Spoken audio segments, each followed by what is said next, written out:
حیثیت نہیں ہے وہ بھی سوشل میڈیا پر بات کرتا ہے، اور ہمارے لوگ جبہ امامہ دیکھ کر ان سے جو ہے متاثر ہو جاتے ہیں اور پھر ان کی غلط باتوں کو لے کر اپنا ایمان خراب کرتے ہیں۔ ہمارا جو عقیدہ ہے، میں کچھ بنیادی باتیں آپ لوگوں کو بتا رہا ہوں۔ ہمارا عقیدہ اللہ تبارک و تعالیٰ کی مخلوق میں سب سے افضل، سب سے بڑا مقام ہمارے اور آپ کے آقا حضرت محمد مصطفیٰ صلی اللہ تعالیٰ علیہ وسلم کا ہے۔ اللہ نے سب سے زیادہ عزت اور عظمت مرتبہ رسول کریم علیہ السلام کو دیا ہے، اور پھر حضور کے صدقے اللہ تعالیٰ نے تمام نبیوں کو، تمام رسولوں کو مقام اور عزتوں سے نوازا، اور تمام نبیوں اور رسولوں کے بعد اور فرشتوں کے جو مرسلین ہیں، رسول ہیں، ان کے بعد جو مقام اور مرتبہ ہے وہ حضور پاک صلی اللہ علیہ وسلم کے خلفاء کا ہے، خلفاء راشدین عشرہ مبشرہ کا ہے، کہ حضور پاک علیہ السلام کی امت میں پہلا جو درجہ ہے وہ حضرت ابو بکر صدیق رضی اللہ تعالیٰ عنہ کا ہے، اور دوسرا درجہ حضرت عمر فاروق اعظم کا ہے، اور تیسرا درجہ حضرت عثمان غنی ذی النورین کا ہے، اور چوتھا درجہ جو ہے حضرت مولا علی شیر خدا کا ہے۔ وہ پہلے زمانے میں یہاں ہمارے معاشرے کے اندر قوالی بھی چلتی تھی، لوگ جو ہے وہ ان کی نقل میں وہ کہتے بھی تھے کہ علی دا پہلا نمبر، تو وہ جو لوگ کہتے ہیں، تو یہ ہمارا اسلامی نظریہ نہیں ہے۔ مولا علی شیر خدا رضی اللہ تعالیٰ عنہ کا حضور کے صحابہ میں 4 صحابہ بہت بڑے ہیں، یوں تو سارے صحابہ افضل ہیں۔ حضور پاک علیہ السلام کے جو صحابہ کرام ہیں وہ تقریباً 1 لاکھ سے زیادہ صحابہ حضور پاک علیہ السلام کے، تو ان 1 لاکھ سے زیادہ صحابہ میں جو بڑے صحابی ہیں وہ 4 بڑے صحابی ہیں، 4 بڑے صحابی ہیں۔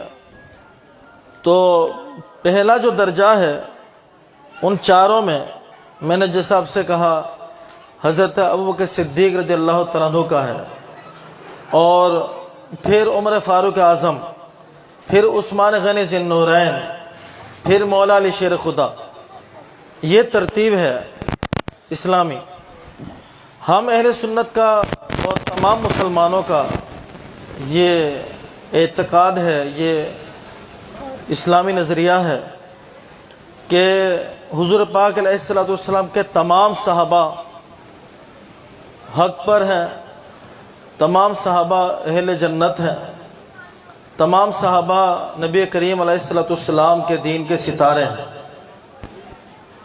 اور حضور پاک علیہ السلام کے جو اہل بیت اطہار ہیں، خاندان نبوت، یعنی حضرت مولا علی شیر خدا، حضرت سیدہ خاتون جنت رضی اللہ تعالیٰ عنہ، اور حضرت امام حسن مجتبی رضی اللہ تعالیٰ عنہ، اور حضرت امام عالی مقام امام حسین رضی اللہ تعالیٰ عنہ، اور نبی کریم علیہ السلام کی پاک بیویاں، ازواج مطہرات، امہات المومنین، تمام مسلمانوں کی مائیں۔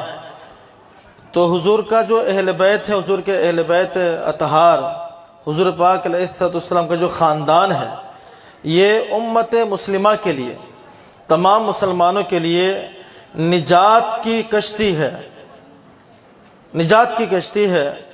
جو اہل بیت کی محبت جس نے اپنے سینے کے اندر بسا لی، جو اہل بیت سے محبت کرتا ہے، اہل بیت اطہار کا ادب کرتا ہے، احترام کرتا ہے، تو گویا کہ وہ اہل بیت اطہار کی جو کشتی ہے، جو نجات کی کشتی ہے، جہنم کے آگ سے بچنے کی جو کشتی ہے، وہ اس کشتی میں سوار ہو گیا۔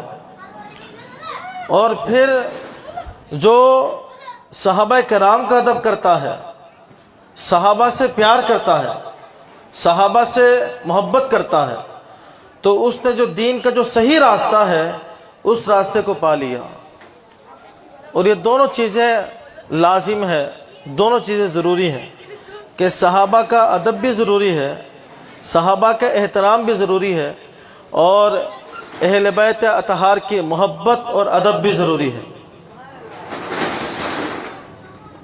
تو یہ میں آپ سے جو باتیں کر رہا ہوں میرے نوجوانوں، جو اس علاقے کے جو لوگ ہیں، یہ آپ کے لیے میں یہ چند باتیں جو ضروری ہیں وہ میں عرض کر رہا ہوں کہ ہمارے اس علاقے کے اندر بھی بیماری ہے کہ جو اچھی آواز میں جو خطیب ہو، باہر کا ادھر کا ادھر کا آپ اٹھا کے لے کر آ جاتے ہیں، لیکن آپ کو یہ نہیں پتہ چلتا کہ حق بات کون کر رہا، غلط بات کون کر رہا، اس کا آپ کو پتہ نہیں چلتا۔ اور اس کی وجہ یہ ہے کہ جب ہر بندہ خود ہی دین کو سمجھنے کی کوشش کرے گا اور علماء سے مشورہ نہیں کرے گا تو وہ یقیناً وہ شخص جو ہے گمراہ ہو سکتا ہے، غلط راستے میں جا سکتا ہے۔ تو بہرحال صحابہ کرام سے متعلق اللہ تعالیٰ نے قرآن مجید کے اندر تعریف فرمائی کہ رضی اللہ عنہم ورضوا عنہ، کہ میرے پیارے کے جانثار، میرے پیارے کے صحابہ یہ وہ عظیم لوگ ہیں کہ جن سے اللہ راضی ہے۔ یہ تو بات ٹھیک ہے کہ رب ذوالجلال اپنے بندوں سے راضی ہو جاتا ہے، پھر اللہ نے ان صحابہ کو اس عزت سے نوازا ہے، یہ مقام عطا فرمایا کہ میں رب ذوالجلال بھی ان لوگوں سے راضی ہوں، اور یہ جو میرے پیارے بندے ہیں صحابہ، یہ سارے کے سارے مجھ سے بھی راضی ہیں۔ اب بندے کی کیا اوقات ہے، بندے کی کیا حیثیت ہے کہ وہ اللہ تعالیٰ سے راضی ہو؟ راضی تو رب ہوتا ہے، رب بندے سے راضی ہو جائے تو بندے کے گناہوں کو معاف فرما دے، اس کو جنت میں داخل فرما دے، جنت کی نعمتوں سے نوازے، دنیا میں اللہ تعالیٰ اس کے سر پر عزت کے تاج سجائے، بروز قیامت اللہ اسے عزتوں سے نوازے۔ یہ اللہ کی رضا کی نشانی ہے کہ اللہ بندے سے راضی ہو گیا۔ بات تو سمجھ میں آتی ہے، لیکن رب ذوالجلال نے صحابہ کو یہ مقام عطا فرمایا کہ اللہ فرماتا ہے اے میرے پیارے حبیب کے صحابہ، میں تو تم سے راضی ہوں، بتاؤ کیا تم بھی مجھ سے راضی ہو؟ کیا تم بھی مجھ سے راضی ہو؟ تو یہ اعزاز، یہ مقام اور مرتبہ جو ہے نبی کریم علیہ السلام کے صحابہ کو حضور پاک علیہ السلام نے عطا فرمایا۔ اور صحابہ چونکہ انسان تھے، انسان تو بشری تقاضے کی وجہ سے اگر کسی صحابی سے کوئی لغزش ہو بھی جائے تو نبی پاک علیہ السلام نے فرمایا کہ میرے صحابہ سے متعلق جب بھی تم زبان کھولو، جب بھی تم بات کرو تو ادب کے دائرے میں رہ کر بات کرو، ادب کے اندر، احترام کے اندر تم ان سے متعلق بات کرو، میرے صحابہ کو تم گالیاں نہ دو، میرے صحابہ کے خلاف باتیں نہ کرو۔ اور 1400 سال سے امت کے علماء کا اس بات کے اوپر اجماع ہے کہ نبی پاک علیہ السلام کے صحابہ کا جب بھی ذکر ہو ادب کے ساتھ ہو، ان کے خلاف اگر کوئی زبان چلاتا ہے تو اس کی دنیا بھی برباد ہے اور آخرت میں وہ شخص ہلاک ہوگا۔ اور جو حضور پاک علیہ السلام کے جو اہل بیت اطہار ہیں، خاندان نبوت، یہ کون ہے؟ ان کا مقام کیا ہے؟ رب ذوالجلال نے انہیں کن عزتوں سے نوازا؟ میں آپ کو قرآن مجید کی ایک آیت جو میں نے پچھلے اجتماع کے اندر بھی میں نے بیان کی تھی، میں یہاں بھی نئے ساتھیوں کے لیے اس کو بیان کر دیتا ہوں۔ میرے نوجوانوں، اللہ تعالیٰ کو ہماری عبادت کی ضرورت نہیں ہے، یہ بات یاد رکھو۔ اگر ساری دنیا اللہ کا انکار کر دے، ساری دنیا جو اللہ کے پیارے ہیں ان کے علاوہ میں بات کر رہا ہوں کہ ساری دنیا کے لوگ 6 ارب کی آبادی ہے دنیا میں، 6 ارب کی آبادی، 6 ارب لوگ سارے کے سارے اللہ تعالیٰ کی توحید کا انکار کر دیں، اللہ کو نہ مانیں، اللہ کی عبادت نہ کریں، نماز نہ پڑھیں، روزہ نہ رکھیں، حج نہ کریں، کوئی اچھا کام نہ کریں، تو بھی اللہ تبارک و تعالیٰ کی عزت میں، اللہ کی قدرت میں، اللہ کی توحید میں کوئی فرق نہیں آئے گا۔ اللہ الصمد، اللہ بے نیاز ہے، اللہ کو کسی کی ضرورت نہیں ہے کہ لوگ اگر سارے لوگ اللہ کی نافرمانی کریں تو بھی اللہ کو کسی کی عبادت کی ضرورت نہیں ہے، کہ اگر کوئی نماز نہیں پڑھتا ہے تو اس سے اللہ کی عزت میں کوئی کمی نہیں آئے گی، کوئی کلمہ نہیں پڑھتا تو اللہ کی توحید میں کوئی فرق نہیں آئے گا، یہ بات یاد رکھو۔ اور اگر ساری دنیا مسلمان ہو جائے، ساری دنیا نماز پڑھنا شروع کر دے، عبادت شروع کر دے، حج شروع کر دے، روزے رکھنا شروع کر دے، اللہ کی اطاعت میں ساری دنیا مصروف ہو جائے، تو ساری دنیا اگر اللہ کی عزت کو بیان کرے تو بھی اللہ کی عزت میں اس سے بھی کوئی فرق نہیں آئے گا۔ اللہ کی عزت تو پہلے ہی بلند و بالا ہے، اللہ اپنی عزت میں بھی کسی کا محتاج نہیں ہے، اللہ عبادت کے لیے کسی کا محتاج نہیں ہے، کہ اللہ اس بات سے بے نیاز ہے کہ ساری دنیا اللہ کی عبادت کرے یا نہ کرے، اللہ رب العالمین کو اس سے کوئی فرق نہیں پڑتا۔ اللہ بے نیاز ہے، اللہ غنی ہے، اللہ رب العالمین کو کسی کی عبادت کی کوئی حاجت نہیں ہے، تو پھر اللہ تعالیٰ بندوں سے کیوں کہتا ہے کہ تم نماز پڑھو، تم روزے رکھو، تم حج کرو؟ جب اللہ کو ضرورت نہیں ہے تو پھر اللہ تمہیں عبادت کا حکم کیوں دیتا ہے؟ اللہ کیوں فرماتا ہے کہ تم میری تسبیح بیان کرو، تم میرا کلمہ پڑھو، تم عبادت کرو؟ اللہ کہتا کیوں ہے؟ جب اللہ کو ضرورت نہیں ہے تو اللہ پھر عبادت کا حکم کیوں دیتا ہے؟ یہ سوال ہے کہ جب اللہ کو ہماری نماز کی ضرورت نہیں ہے تو اللہ ہمیں نماز پڑھنے کے لیے کیوں کہتا ہے کہ تم نماز پڑھو؟ دن میں 5 مرتبہ رب ذوالجلال ہمیں نماز کے لیے فرماتا ہے، یا اللہ جب تجھے نماز کی ضرورت نہیں ہے تو ہمیں صبح و شام نماز کے لیے کیوں کہتا ہے؟ اللہ کو تو ہماری عبادت کی ضرورت نہیں ہے۔ تو پھر اس کا جواب جو ہے وہ اذان کے اندر ہے۔ یہ اذان جو ہے نا، جب مؤذن اذان دیتا ہے، اللہ اکبر اللہ اکبر اللہ اکبر اللہ اکبر، پھر کہتے کہتے وہ آگے کہتا جا کر حی علی الصلاۃ حی علی الصلاۃ، کہ آؤ نماز کے لیے، آؤ نماز کے لیے۔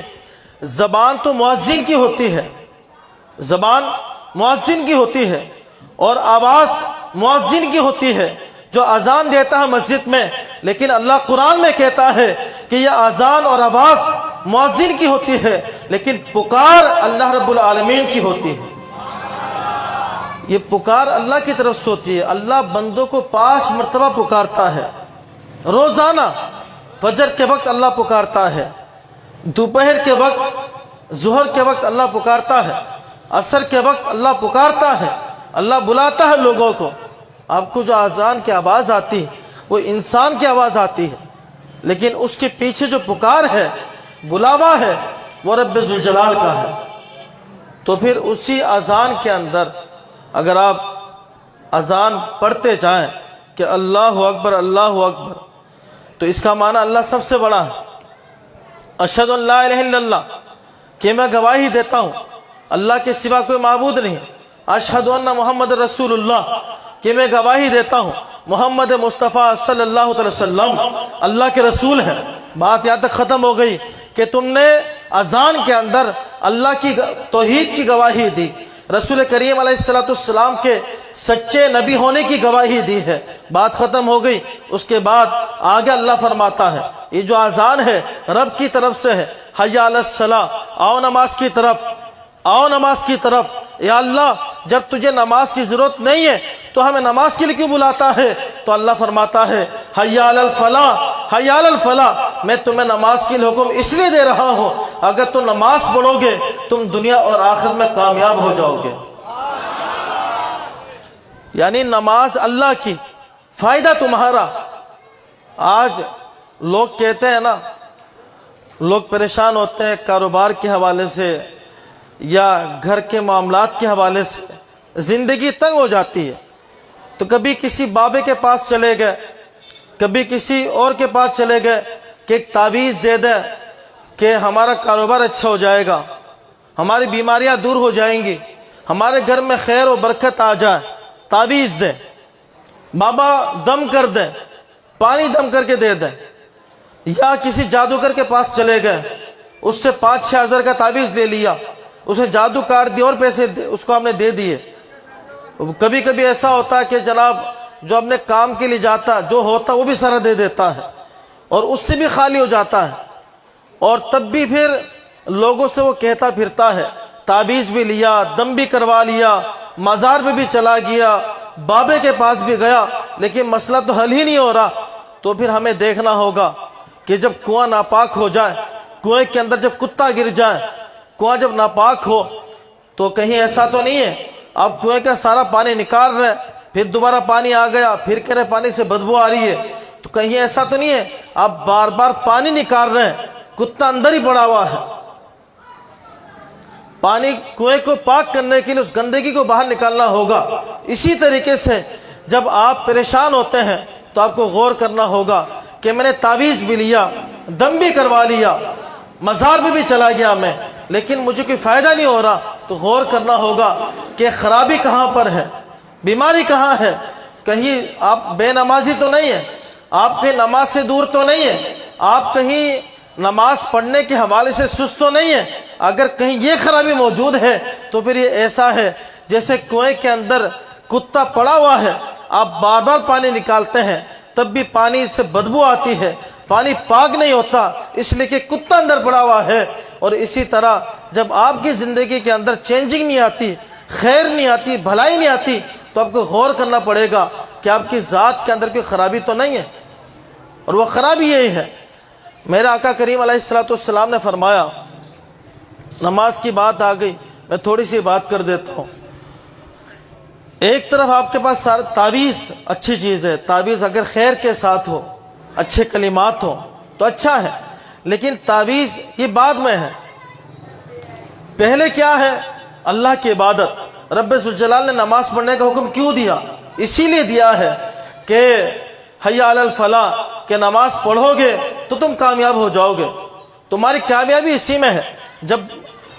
جب بندہ نماز اتنی عظیم عبادت ہے نا، نماز کتنی بڑی عبادت ہے۔ آج ہم جن کا ذکر کرنے کے لیے بیٹھے ہیں یہاں پر حضرت امام حسین رضی اللہ تعالیٰ عنہ، کہ امام حسین رضی اللہ تعالیٰ عنہ کو نماز پڑھنے کا بڑا شوق تھا، یعنی شوق تھا آپ کو نماز پڑھنے کا، ذکر کرنے کا بہت زیادہ شوق تھا۔ تو یہ نماز کیا چیز ہے؟ امام علی مقام رضی اللہ تعالیٰ عنہ نے آخری رات بھی یزیدیوں سے جو ہے وہ نماز پڑھنے کی اجازت مانگی تھی کہ ہمیں ایک رات جو ہے عبادت کرنے کا موقع دو۔ تو نماز کیا ہے؟ نبی پاک علیہ السلام نے فرمایا، جب بندہ، یعنی یہ اتنی بہترین چیز ہے، 5 وقت میں 5 نمازیں ہیں نا، ٹوٹل ملا کر 2 گھنٹہ بھی نہیں ہے۔ یعنی آپ فجر کی نماز کے لیے آپ جب جاتے ہیں تو 4 رکعت نماز ہے، ٹوٹل 4 رکعت۔ اب بہت آہستہ آہستہ پڑھیں گے تو 20 منٹ، نماز 20 منٹ کی ہے۔ اب ذرا فائدہ آپ دیکھیں، فائدہ جب آپ عشاء کے وقت یہ نیت رکھ کر سوتے ہیں، یا اللہ میں صبح اٹھ کر فجر کی نماز پڑھوں، نیت کی ہے نا، 20 منٹ کی نماز ہے، تیز پڑھیں گے تو 10 منٹ کی نماز ہے، اور تیز پڑھیں تو 5-6 منٹ کی نماز ہے، اتنی دیر کی نماز ہے۔ اب ذرا برکت دیکھیں، اس نماز کی برکت دیکھیں۔ برکت یہ ہے، جب آپ رات کو سوئیں، نیت یہ تھی یا اللہ میں فجر کے وقت اٹھ کر فجر کی نماز پڑھوں گا، نیت یہ تھی، جب اور مسجد میں جا کر پڑھوں گا، اگر یہ نیت ہے اس کے دو بڑے بڑے فائدے ہیں۔ پہلا فائدہ یہ ہے کہ جب آپ نے یہ نیت کر لی، اگر اس رات آپ کو موت آ گئی، بندے کی روح قبض ہو گئی، فجر کی نماز پڑھنے کا موقع نہیں ملا، تو پہلا فائدہ اس کا یہ ہوگا، اللہ تعالیٰ اس بستر پر مرنے والے کا شمار شہداء میں فرما دے گا۔ مرا تو بستر پر ہے، کہ گولی نہیں لگی اللہ کی راہ میں، اس کے باوجود اللہ کے نزدیک وہ شہید ہے۔ دوسرا فائدہ، قیامت تک اس کو اس فجر کی نماز کا ثواب ملتا رہے گا۔ تیسرا فائدہ، اللہ تبارک و تعالیٰ بروز قیامت اس کو، جب اللہ کے عرش کے سوا کسی کا سایہ نہیں ہوگا، نفسا نفسی کا عالم ہوگا، سورج سوا نیزے پر ہوگا، اس وقت اس نماز کا خیال لے کر رات کو سونے والے کو رب ذوالجلال بروز قیامت اپنے عرش کے سائے میں جگہ عطا فرمائے گا۔ نماز ٹوٹل 10 منٹ کی ہے، 6 منٹ کی ہے، فائدے کتنے زیادہ، اور سنیں اس کا کتنا فائدہ ہے۔ اور اس کا فائدہ یہ ہے، جب بندہ فجر کی نماز جو 4 رکعت نماز ہے، 2 رکعت سنت 2 رکعت فرض، یہ جو 2 رکعت سنت ہے فجر کی، اس کا فائدہ یہ ہے، نبی پاک علیہ السلام نے ارشاد فرمایا کہ جو فجر سے پہلے 2 رکعت پڑھتا ہے، اللہ تبارک و تعالی اس کو دنیا کی ساری بھلائیاں اور خیر عطا فرما دیتا۔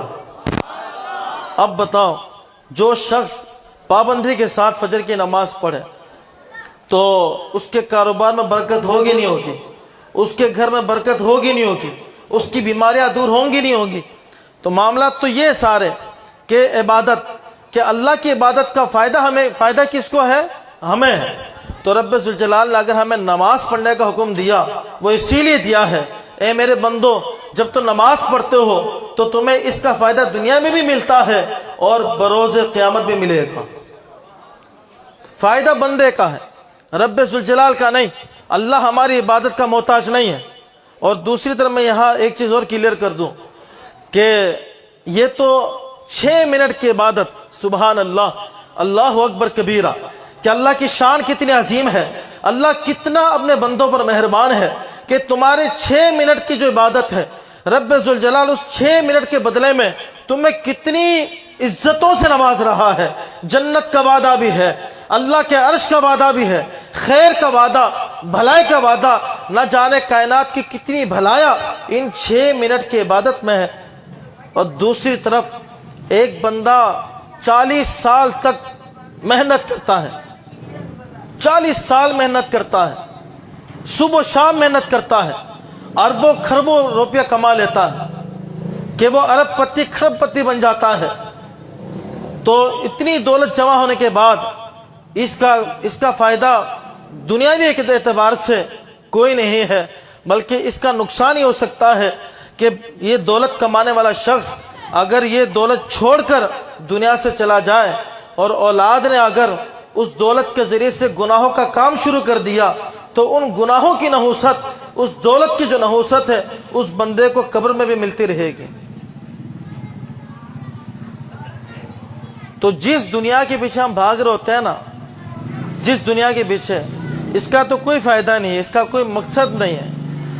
اسی لیے نبی کریم علیہ السلام نے ارشاد فرمایا کہ جتنا تم نے آخرت میں رہنا ہے تو اتنا تم آخرت کے لیے کرو، اور جتنا تم نے دنیا میں رہنا ہے اتنا تم دنیا کے لیے کماؤ۔ تو بہرحال یہ کچھ ضمنی باتیں تھیں، تو میں بات عرض کر رہا تھا، اللہ نے نماز کا حکم دیا، اس کا فائدہ بندوں کو ہے، اللہ کو نہیں۔ اللہ کی ذات بے نیاز ہے۔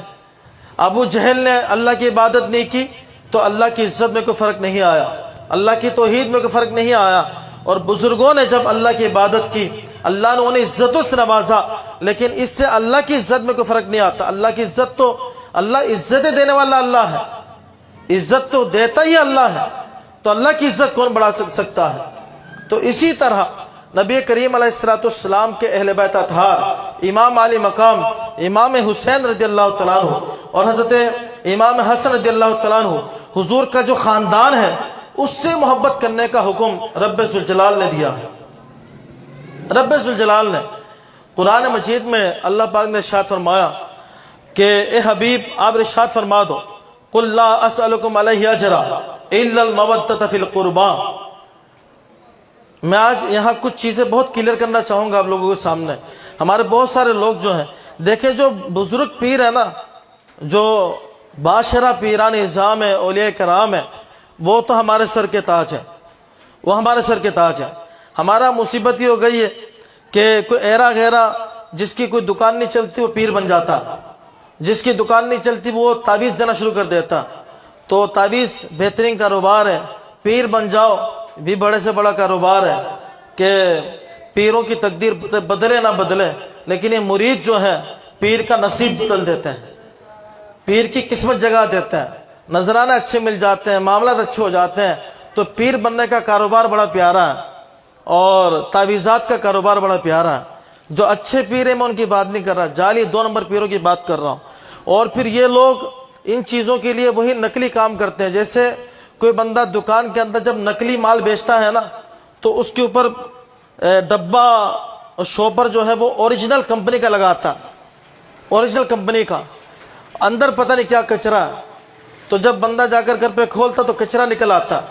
تو اسی طریقے سے یہ جو جعلی پیر ہیں یہ بھی حضرت امام حسن، امام حسین، اہل بیت کا نام لیتے ہیں صرف اپنے دھندے کے لیے، اپنے کاروبار کے لیے، باقی حقیقت کے اندر کچھ بھی نہیں ہے، خالی ہوتا ہے معاملہ۔ تو بے علم پیر سے اچھا جو ہے بندہ جو ہے کسی باشرح عام آدمی کے ساتھ تعلق بنائے۔ عام آدمی کے ساتھ اگر آپ باشرح ہو، اس سے آپ تعلقات بنائیں گے تو اس کے تعلقات سے آپ کو قیامت کے دن فائدہ ملے گا۔ اور بے عمل اور بے شرع پیر کے پیچھے اگر چلیں گے وہ خود بھی دوزخ میں جائے گا اور انہیں پیچھے چلنے والوں کو بھی دوزخ میں لے کر جائے گا۔ تو اہل بیت اطہار کی میں بات کر رہا تھا، حضور پاک علیہ السلام کا خاندان، رب ذوالجلال نے ان کو عزتوں سے نوازا، عظمتوں سے نوازا۔ اور اللہ پاک نے قرآن مجید میں ارشاد فرمایا قل لا اسألکم علیہ اجرا۔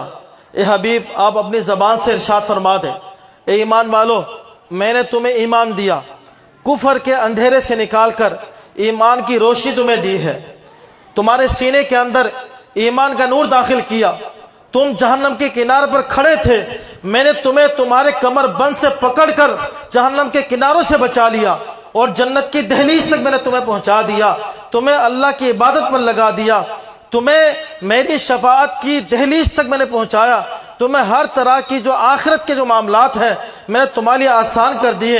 لیکن ان تمام چیزوں کے ساتھ رب ذوالجلال کے حبیب نے ارشاد فرمایا اللہ کے حکم سے لا اسألکم علیہ اجرا، مجھے اس بات کا کوئی بدلہ نہیں چاہیے۔ تمہیں ایمان دیا، اسلام دیا، دین کے اعمال دیے، میرے صدقے تمہیں رب ذوالجلال نے نور ایمان عطا فرمایا، مجھے تمہیں اس کا کوئی بدلہ نہیں چاہیے، تم سے کوئی بدلہ نہیں چاہیے۔ اور یہ اللہ کے نبیوں کا اصول ہے کہ اللہ کے نبیوں نے جو بھی دین کا کام کیا دنیا والوں سے اس کا کوئی بدلہ نہیں لیا، اس کا کوئی معاوضہ نہیں لیا۔ تو پھر اے حبیب کریم صلی اللہ علیہ وسلم اللہ رب العالمین کی ڈیمانڈ کیا ہے، اللہ کیا چاہتا ہے؟ تو نبی پاک علیہ السلام نے ارشاد فرمایا الا المودۃ فی القربى، کہ رب ذوالجلال کا حکم یہ ہے کہ تم میرے اہل بیت، میرے خاندان نبوت سے تم محبت کرو، ان سے تم پیار کرو۔ تو اس پر میں مختصر بات کرتا ہوں کہ میں نے بیان کے اندر بھی کہا، اور یہ بات چونکہ سمجھ میں آنے والی ہے میں آپ کے سامنے بھی عرض کر دیتا ہوں۔ آپ ایک دفعہ کہیے ذرا سبحان اللہ، اونچی آواز سے کہیں سبحان اللہ۔ اب آپ نے سبحان اللہ کہا نا، سبحان اللہ کا معنی ہے اللہ پاک ہے۔ اس کا معنی کیا ہے؟ اللہ پاک ہے۔ بولیں کیا معنی اس کا؟ اللہ پاک ہے۔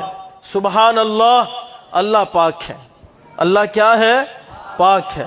حدیث پاک میں آتا ہے جب بندہ سبحان اللہ کہتا ہے تو جنت میں ایک درخت لگ جاتا ہے۔ ٹھیک ہے، بات کلیئر ہے، حدیث ہے، ہمارے لیے عزت کی بات ہے۔ اور اللہ پاک ہے۔ اللہ کیا ہے؟ پاک ہے۔ مجھے ایک بات کا جواب دو آپ لوگ، اللہ پہلے سے پاک ہے یا آپ کے کہنے سے پاک ہوا ہے؟ اللہ پہلے سے پاک ہے. ہم کہیں نہ کہیں اللہ، اونچی آواز سے کہو اللہ پاک ہے. ہم کہیں تب بھی اللہ پاک ہے، ہم نہ کہیں تب بھی اللہ پاک ہے. اللہ پاک ہے. تو پھر بزرگوں نے لکھا اس کے بارے میں، کتابوں کے اندر لکھا علماء نے، جب اللہ پاک ہے تو بندے نے جب کہا اللہ پاک ہے تو اس سے کیا ہوا؟ اللہ تو پہلے سے پاک ہے. تو جب میں نے کہا اللہ پاک ہے، اس سے کیا ہوا؟ بندے نے جب کہا اللہ پاک ہے، اس سے کیا ہوا؟ اللہ اکبر. اللہ کی رحمت دیکھو، جب بندہ کہتا ہے اپنی زبان سے یا اللہ تو پاک ہے، تو رب ذوالجلال تو پہلے سے پاک ہے. اللہ اپنے پاک ہونے کے لیے کسی گواہ کا محتاج نہیں ہے، اللہ تو پہلے سے پاک ہے. جب بندہ کہتا ہے یا اللہ تو پاک ہے، تو رب ذوالجلال بندے پر یہ کرم فرما دیتا ہے کہ جب وہ اللہ کو پاک کہتا ہے، رب ذوالجلال اس پاک کہنے والے کو پاک فرما دیتا ہے. کہ آپ نے پاک کہا، اللہ نے آپ کو گناہوں سے پاک کر دیا. کتنا پاک کیا کہ ایک حدیث پاک میں آتا ہے کہ جب بندہ نماز کے لیے کھڑا ہوتا ہے، اللہ اکبر، اللہ سب سے بڑا ہے، تو اس کے بعد جب نماز شروع کرتا ہے بسم اللہ پڑھتا ہے، سبحانک اللہم بحمدک پڑھتا ہے، اے اللہ تو پاک ہے، ساری ہم تیرے لیے ہے. سورہ فاتحہ پڑھتا ہے، اس کے اندر اللہ کی تعریف، سورت کی تلاوت کرتا ہے، اس میں اللہ کی تعریف. پوری نماز اللہ کی حمد ہے، اللہ کی ثنا ہے، اللہ کی تعریف ہے. اس کے بعد اللہ فرشتوں سے فرماتا ہے، اے میرے فرشتوں، میرا بندہ نماز پڑھ رہا، ایسا کرو اس کے گناہوں کو اس کی ذات سے نکال کر ایک سائڈ پہ رکھ دو، اس کے گناہوں کو ایک سائڈ پہ رکھ دو. میرا بندہ میری عبادت کر رہا ہے، نماز پڑھ رہا ہے، میری پاکی بیان کر رہا ہے. جب بندہ نماز پڑھ کے فارغ ہوتا ہے، نماز پڑھ کے فارغ ہوتا ہے، تو جب جانے لگتا ہے تو فرشتہ اللہ سے پوچھتے ہیں، اللہ وہ جو گناہ اس کے ہم نے نکال کر الگ سے رکھا ہے اس کا کیا کریں؟ اللہ فرماتا ہے، جب تم نے میرے بندے کے گناہوں کو نکال کر الگ سے رکھ دیا ہے، اے میرے فرشتوں، اب ان گناہوں کو الگ ہی رہنے دو، اب الگ ہی رہنے دو. میرا بندہ پاک صاف ہو کر جائے، نماز پڑھ کر پاک صاف ہو کر جائے. اور اسی وجہ سے یہ حدیث پاک میں ہے، جب نماز پڑھ کر بندہ سلام پھیرتا ہے اور اسی جگہ بیٹھا رہے، اس جگہ سے نہ اٹھے، جتنی دیر اس جگہ بیٹھا رہتا ہے اتنی دیر اللہ کے فرشتے اس بندے کے لیے رحمت کی دعا کرتے رہتے ہیں. تو جب ہم کہتے ہیں کہ اللہ تو پاک ہے، تو رب ذوالجلال تو پہلے سے پاک ہے. جب ہم حضور کی بات کرتے ہیں، یا رسول اللہ آپ کی شان بلند و بالا ہے، آپ کی عزت عظیم ہے، آپ کی ناموس بلند و بالا ہے، تو رب ذوالجلال حضور کی عزت تو پہلے بلند ہے. تو رب کیا کرتا ہے؟ اللہ پھر یہ کرتا ہے، جب بندہ کہتا ہے اے اللہ تیرے حبیب کی عزت بہت اونچی ہے، تو رب ذوالجلال اس تعریف کرنے والے کی عزت کو اونچا کر دیتا ہے. تو اسی طرح جب ہم حضور پاک علیہ السلام کے اہل بیت، امام حسن مجتبی، امام حسین رضی اللہ تعالیٰ عنہ، حضرت سیدہ خاتون جنت رضی اللہ تعالیٰ عنہ، جب ہم ان کا ذکر ادب سے کرتے ہیں، احترام سے کرتے ہیں، جب ہم ان کا ادب کرتے ہیں، ان سے محبت کرتے ہیں، تو اس محبت کا فائدہ انہیں نہیں ہے، اس محبت کا فائدہ انہیں نہیں ہے، وہ تو پہلے ہی بلند و بالا ہے. امام حسنین کریمین، وہ عظیم ہستیاں کہ جن کو اللہ نے دنیا میں بھی عزتوں سے نوازا، اور آخرت میں یہ ہے کہ جنت کے نوجوانوں کے سردار ہوں گے. وہ جس کے پاس امام حسن امام حسین کی اجازت نہیں ہوگی وہ شخص جنت میں جا نہیں سکے گا. جس خاتون کے پاس حضرت سیدہ کائنات خاتون جنت بطول زہرا رضی اللہ تعالیٰ عنہ کی اجازت نہیں ہوگی وہ عورت جنت میں نہیں جا سکے گی. اور جس بوڑھے کے پاس حضرت ابوبکر صدیق، حضرت عمر فاروق اعظم کی اجازت نہیں ہوگی وہ بوڑھا آدمی جنت میں نہیں جا سکتا. اللہ تو دنیا میں بھی ان کو عزت دی ہے، جنت میں بھی انہی کی چلے گی، جنت میں انہی کی حکومت ہوگی، انہی کا چرچا ہوگا، انہی کا مقام ہوگا، انہی کا مرتبہ ہوگا. تو پھر ان کی محبت کا انہیں کیا فائدہ؟ انہیں نہیں فائدہ. بات یہ ہے رب ذوالجلال نے قرآن میں ارشاد فرمایا، یا ایھا الذین آمنوا اتقوا اللہ وکونوا مع الصادقین، اے ایمان والو اللہ سے ڈرو اور تم میرے پیارے سچے لوگوں کے ساتھ ہو جاؤ.